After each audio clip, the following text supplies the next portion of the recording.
দেখো বন্ধুরা, আমরা মন্দিরে এসেছি পুজো দিতে। এই দেখো জয় বজরংবলী, বজরংবলীর মন্দির। তো আমাদের এখানে মানত করা ছিল, তার জন্য আমরা পুজো দিতে এলাম। আর এমনি আমরা মানত করা না থাকলেও মাঝে মাঝে আসি পুজো দিতে। তো এবারটা মানত করা ছিল, তাই জন্য পুজো দিতে এলাম। ওই যে এখানে নিয়ে এসেছি 5 কেজি কলা নিয়ে এসেছি, আজকে মানত ছিল। আর এখনও আমরা কি এখনও পুজোটা শুরু করিনি। আমার হাজব্যান্ড একটা জিনিস আনতে গেছে ঠাকুরের জন্য, ওটা নিয়ে এলেই পুজোটা শুরু করব। তো আজকে একটু আসতে লেট হয়ে গেল মন্দিরে, কারণ বধূ তো বাড়ির সব কাজকর্ম সেরে, বাড়ির পুজো সেরে তারপরে মন্দিরে এলাম। এখান থেকে আবার যাবো আরেকটা মন্দিরে, তারপর যাবো আরেকটা মন্দিরে। আর 3-4 জায়গায় বলা ছিল। তো আজকে ভাবলাম একই জায়গায় পরে আর কি মন্দিরগুলো একটু দূর দূর পরে, ভাবলাম যে যখন যাচ্ছি তখন এই একদিনে দুটো ওই 3টে জায়গায় পুজো দিয়ে সেরে আসবো, কারণ এটা তো অনেক দূর, বারবার তো অত দূরে আসা যায় না। তার জন্য একবার 3টে পুজো সেরেই একবার বাড়ি ফিরবো। তো আজকে আমাদের বাড়ি যেতে খুবই লেট হবে। এটা দেখো বজরংবলী মন্দির, এখানটা সবাই যা চায় তাই পায়। তো আমরা অনেক কিছু চেয়েছি, পেয়েছি।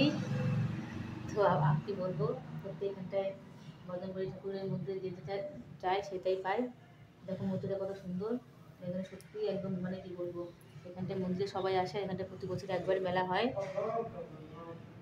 আমরাও এলাম মন্দিরে। তো টাটা বন্ধুরা, পরে আবার দেখা হচ্ছে মন্দিরে গিয়ে।